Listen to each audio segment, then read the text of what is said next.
अगर आप तपोभूमि नर्मदा किताब चाहें तो डिस्क्रिप्शन बॉक्स में लिंक दिए हैं, वहां से आपको ये किताब मिल जाएगा। धन्यवाद। नमस्कार, आप सुन रहे हैं तपोभूमि नर्मदा, शिवकन्या माता नर्मदा की ये महत्व कथा। मैं प्रदीप आपको सुना रहा हूँ। तपोभूमि नर्मदा का ये मानस परिक्रमा या फिर पाठ परिक्रमा हम लोग करेंगे।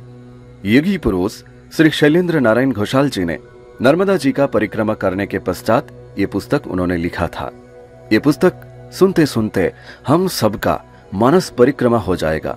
इस मानस परिक्रमा में मैं एक बात अपने जीवन से कह सकता हूं कि अगर आप ये मानस परिक्रमा पूरा कर लेंगे, आपका जीवन सहज हो जाएगा, आप बदल जाएंगे। नर्मदा जी की कृपा से हम शुरू करेंगे ये पाठ परिक्रमा। अगर ये चैनल आप सब्सक्राइब नहीं किए हैं, कृपया सब्सक्राइब करें और नर्मदा जी की ये महत्व कथा दूसरे के साथ शेयर भी करें। आइए शुरू करते हैं तपोभूमि नर्मदा। आज अमरकंटक में 7वां दिन है। सुमित दास जी के जाप तप पुरुषन आदि क्रियाएं भी समाप्त हो गई हैं।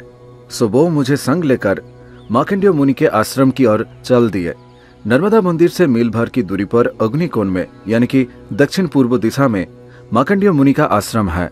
ये आश्रम धर्मशाला के पास है। फिर भी हर किशन ने मुझे पहले यहाँ क्यों नहीं लाए थे, इसलिए सुमित दास जी ने उन्हें हल्की उलाव न दी। उलाहने के कारण भी था। महामुनि मार्कंडेय के लिए कहा जाता है कि वो 7 कल्प तक आयु रखते हैं, अर्थात सप्त कल्पांत जीवी है। और सबसे पहले नर्मदा जी की ये महिमा उन्होंने ही उजागर किया था। जगतवासियों के समक्ष सबसे पहले उन्होंने घोषणा की थी कि नर्मदा परिक्रमा करने से सब प्रकार की सिद्धियां प्राप्त होती है, जैसे त्याग, क्षमा, निवृत्ति, सहनशीलता, धैर्य और इंद्रिय संयम आदि। सर्वोपरि परिक्रमा करने से पग पग पर ईश्वर से विश्वास पक्का हो जाता है। उन्होंने ही दुनिया वालों को पहली बार बताया था कि हठ योग, राजयोग, लय योग, मंत्र योग, नाद योग, अव्यय योग आदि आध्यात्मिक मार्गों की तरह एक विशेष आध्यात्मिक मार्ग है नर्मदा मार्ग, जो अपने आप में पूर्ण सिद्धि प्रदान करने की क्षमता रखता है। प्रजापति कर्दम ऋषि की कन्या ख्याति के पुत्र का नाम था ऋषि मृकंडो। जब मृकंडो अधड़ हो चले थे तब भी उनके कोई पुत्र न हुआ। मृत्यु के बाद कोई उन्हें जलदान और पिंडदान करने वाला नहीं रहेगा। इस भय से उन्होंने शिव साधना शुरू की। उनकी कठोर तपस्या से प्रसन्न होकर शिव जी उनके सामने प्रकट हुए।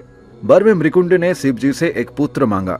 महादेव ने बोले, हे वत्स, तुम कैसा पुत्र वर में लेना चाहोगे?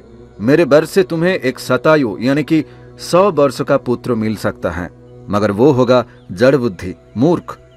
इसके विपरीत तुम्हें एक महाज्ञानी पुत्र भी मिल सकता है, मगर उसकी आयु कम होगी, केवल 14 वर्ष तक वो जीवित रहेगा। महादेव की ये बात सुनकर मृकुंड ने बोले, हे प्रभु, चाहे बेटा अल्पायु यानी कि कम उम्र की हो, मगर वो ऋषित्व पाने की योग्यता रखता हो, कृपया ऐसा पुत्र ही हमें प्रदान करे। जड़ बुद्धि या मूर्ख पुत्र मेरे वंश के लिए कलंक होगा, एक श्राप स्वरूप होगा। शिव जी के वर से पुत्र मार्कंडेय का जन्म हुआ ऋषि मृकंडु के घर पर। ऋषि मृकंडु और उनकी पत्नी पुत्र की प्राप्ति से जितने ही आनंदित हुए, उतनी ही जल्दी उनकी उदासी भी बढ़ने लगी। 9 वर्ष की आयु होने पर मृकंडु ने पुत्र मार्कंडेय का उपनयन संस्कार कराया। उस अवसर पर उन्होंने सप्त ऋषियों जैसे पुलस्त, कतु, पुलह, अंगिरा, वशिष्ठ, मरीचि और अग्नि आदि को सादर निमंत्रित किया। अनेक विद्वान जानते होंगे कि हमारी परंपरा है कि उपनयन के बाद नवीन ब्रह्मचारी ब्राह्मण को इस वैदिक मंत्र से आशीर्वाद किया जाता है कि तुम्हारी आयु 100 वर्ष की हो और आयुष्मान, तेजस्वी तथा तेजोदीप्त बने रहो। परंतु जब महान सप्त ऋषियों ने नवीन ब्रह्मचारी मार्कंडेय को आशीर्वाद किया, तब उन्होंने कहा, हे पुत्र मार्कंडेय, तुम चिरंजीवी बनो। आशीर्वचन सुनकर मृकुंड ने सजल नेत्र से उन सप्त ऋषियों से कहा, हे सप्त ऋषियों, अपने पुत्र को चिरायु रहने का आशीर्वाद दिया। ये सुनकर मुझे असीम आनंद मिला है। आशा है कि ऋषि वाक्य झूठा नहीं होगा, परंतु इस बालक की आयु केवल 14 वर्ष की है। स्वयं शिव जी द्वारा ये कहा गया है। महर्षि अंगिरा ने बोले, तो क्या हुआ, हमारे वचन कभी झूठी नहीं हो सकते। उन्होंने मार्कंडेय को आदेश दिया, हे वत्स, तुम इसी नर्मदा क्षेत्र में शिव जी का तपस्या करो। जिन्होंने तुम्हें अल्प आयु दी है वही आशुतोष तुम्हें चिरायु बनाएंगे। संसार में जो कुछ दुस्साध्य, दुर्लभ, दुर्गम या अगम्य है, उन सबको तपस्या के बल से सुसाध्य, सुगम और सहजलभ्य वस्तुओं में बदल जा सकता है। तपस्या की शक्ति को कोई रद्द नहीं कर सकता। बालक मार्कंडेय ने ऋषिभाग को सिरधार्य कर तपस्या आरंभ कर दी। उनकी तपस्या के पंथ थे रेबा या नर्मदा तट की तपस्या एवं शिव जी की तपस्या।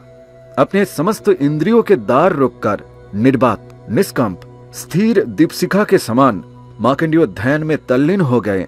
युगों तक कठोर तपस्या चली। अपने धनासन में आसीन मार्कंडेय बालक से वृद्ध हो गए हैं और अंत में उनकी दुष्कर तपस्या का अवसान हुआ। शिव जी स्वयं प्रकट हुए और बोले, हे मार्कंडेय, मैं तुम्हारी तपस्या से संतुष्ट हुआ हूं। अब विलंब की कोई आवश्यकता नहीं। तुम्हें क्या वर चाहिए, कहो। मार्कंडेय हाथ जोड़कर बोले, हे भगवान, यदि आप संतुष्ट हुए हो तो कृपया मुझे अमरत्व प्रदान करे।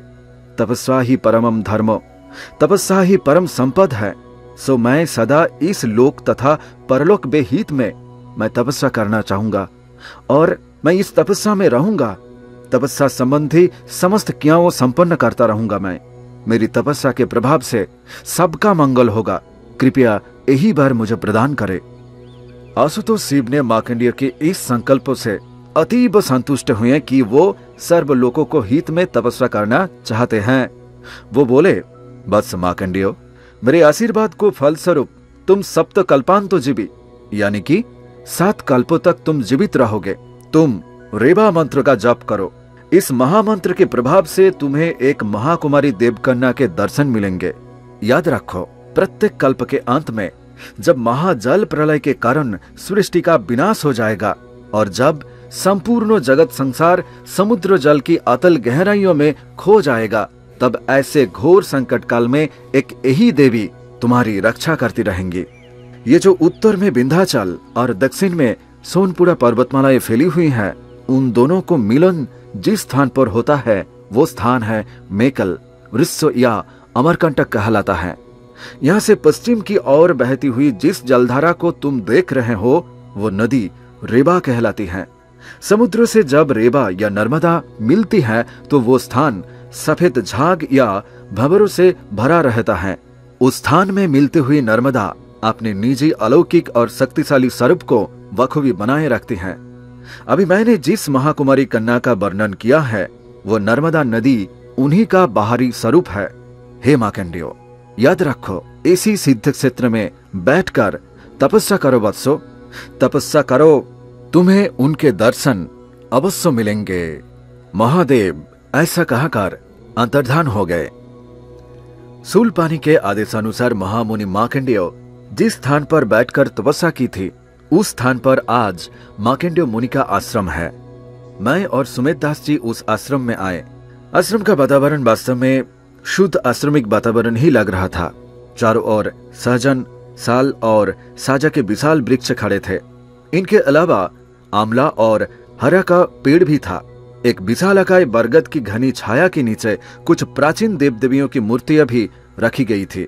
रामायण महाभारत में प्राचीन मुनियों के सुहाने तपोवन के जो सुंदर वर्णन हमें मिलते हैं, ये आश्रम भी वैसा ही एक सुंदर, शांत और पवित्र वातावरण से परिपूर्ण है।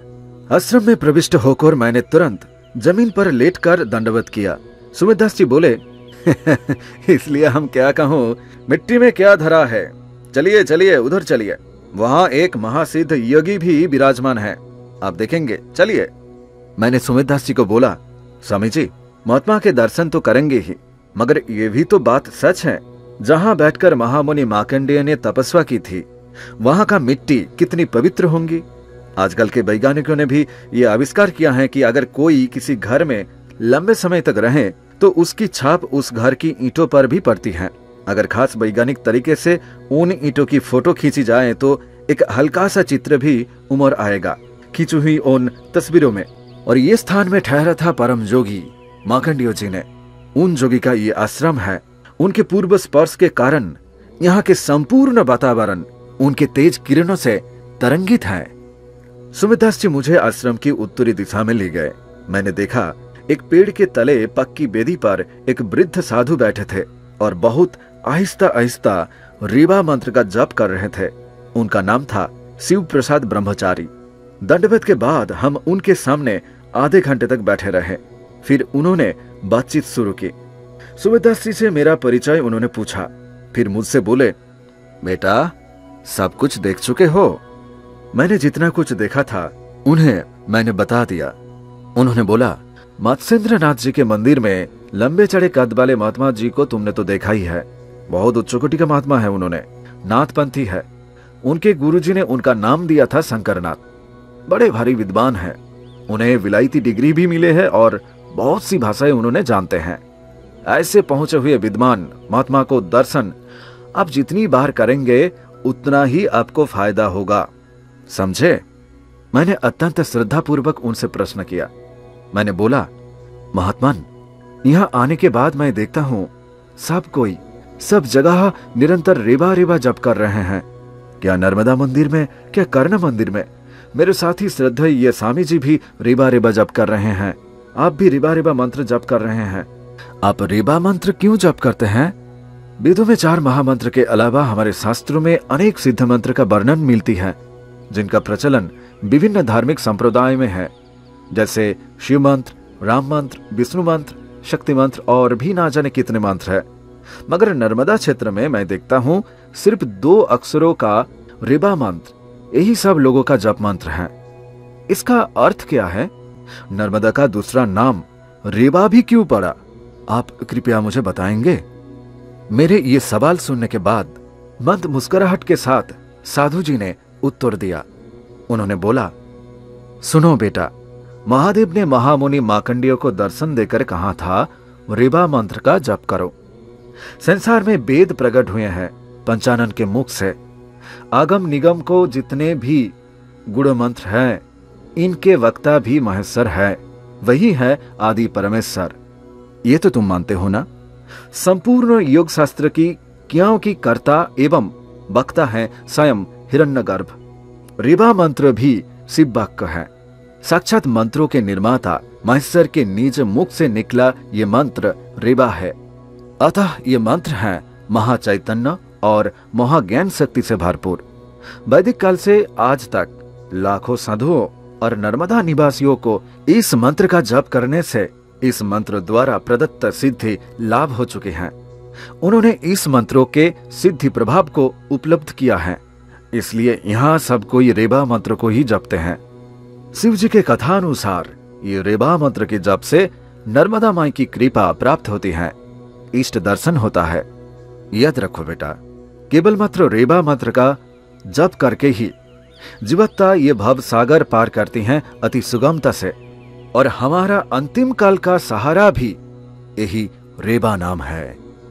सुनो बेटा, नर्मदा जी के रेबा नाम का कारण कुछ इस प्रकार से है। विपुल हर्षोल्लास से बहती हुई नर्मदा पहाड़ पर्वत बैध कर जब महासमुद्र की ओर चल दी और जब वो द्रुत गति से समुद्र में जा गिरी, उस समय 10 दिशाएं महारब अर्थात ध्वनि से गूंजने लगी। इस कारण उनका नाम रेबा पड़ा। इसके अलावा रेबा नाम का और एक यौगिक अर्थ भी है। रामायण के युग में अमरकंटक पर्वत को त्रिकूट पहाड़ कहते थे। योग शास्त्र में मानव देह में ईड़ा, पिंगला एवं सुषुम्ना नाड़ियों के संयुक्त स्थल को भी कहा जाता है त्रिकुटी। त्रिकुटी से जीव के परम चेतना की धारा जब सहस्रार स्थित सच्चिदानंद ब्रह्म सागर में विलीन होती है, तब एक महाउद्गित नाद प्रकट हो जाता है। इस नर्मदा तट में साधना करने वाले तपस्वियों को काफी सुगमता से महाउद्गित नाद या ब्रह्मा स्वरूप घोष का अपनी चेतना में अनुभव होने लगता है। इसी गूढ़ार्थ के कारण नर्मदा जी का सिद्ध नाम रेबा पड़ा। मैंने फिर स्वामी जी को पूछा, क्या वेदों में भी रेबा नाम का प्रसंग मिलता है? स्वामी जी ने कहा, नहीं मालूम बेटा, मैंने वेद नहीं पढ़ा है। आप अपने महागुरु पिताजी से क्यों नहीं पूछ लेते हैं? स्वामी जी के बात सुनने के बाद मैं आश्चर्यचकित रह गया। मैंने उनको पूछा, आपको कैसे पता चला कि मेरे पिताजी वेदज्ञ हैं? उन्होंने हंसते हंसते कहा, नर्मदा माई की कृपा से। समझे? उनके ये बात सुनने के बाद मेरे मन में एक विचार आया। सच में आज एक खरे साधु महाराज के दर्शन हुए। सुमित दास जी उठ खड़े हुए, साधु जी से गले मिले, फिर बोले, बस करो जी, बस करो, अभी चलेंगे। मैंने महाराज शिव प्रसाद ब्रह्मचारी जी के चरण छूना चाहा, पर वो बोले, रहने दीजिए, मुझे नहीं, आप प्रणाम कीजिए महामुनि मार्कंडेय जी को। सुनो बेटा, उनका आशीर्वाद पाए बिना कोई नर्मदा माई के निगूढ़ ये भेद को नहीं जान सकता। दैवी शक्ति नर्मदा जी की दैवी सत्ता के द्वारपाल है मार्कंडेय जी। उन्होंने स्वयं कहा है, उस गरिमामयी नित्वा महानदी के बक्स स्थल पर मैंने एक अकेली चंद्रमुखी देवी को नौका विहार करते देखा था। आश्चर्यचकित मैंने पूछा, हे माता, आप कौन हैं? क्या आप वेद माता गायत्री हैं अथवा बाग देवी सरस्वती हैं? क्या आप सागर से प्रकटित माता लक्ष्मी हैं, या कि हिमालय शिखरवासिनी माता उमा है, अथवा क्या आप स्वर्गीय सरितम श्रेष्ठा मंदाकिनी हैं, या कि कालरात्रि देवी कराली माता हैं आप? हे माता, आप कौन हैं? मार्कंडेय जी ने बोला, मुझे अभय देती हुई देवी बोली, हे वत्स, प्रत्येक कल्प के अंत में जब समूची सृष्टि जल प्रलय में डूब जाएगी और उस एकीभूत समुद्र में तुम अकेले तैरते रहोगे, उस समय मैं ही तुम्हारी रक्षा करूंगी। मैं हूं पाप हारिणी, रुद्र तेज से उत्पन्न श्रुतस्विनी अमृतमयी मां नर्मदा। महाराज शिव प्रसाद ब्रह्मचारी जी से विदाई लेने के पश्चात मैं और सुमित दास जी मार्कंडेय आश्रम से धर्मशाला आ गए। शिव कन्या नर्मदा माता वो सत्य है, इस विश्वास के साथ मैं ये एपिसोड यहाँ पर विराम देता हूँ। और आपको मैं एक सवाल करना चाहूंगा, क्या आप ईश्वर में विश्वास रखते हैं? जो कुछ भी आपका मन में है प्लीज कमेंट में लिखें।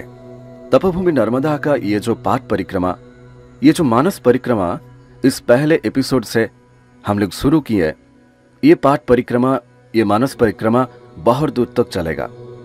मैं आपको रिक्वेस्ट करूंगा कि आप साथ में रहें, क्योंकि पाठ परिक्रमा या फिर मानस परिक्रमा अगर आप पूरा करेंगे तो आपका जीवन सहज हो जाएगा, बदल जाएगा। अगला एपिसोड में इसी चैनल में आपके साथ फिर मुलाकात होंगे।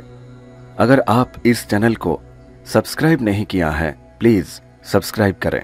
मां नर्मदा जी से मैं प्रार्थना करता हूं कि आप अच्छा रहें, भक्ति पथ में रहें, सहज रहें। नमस्कार।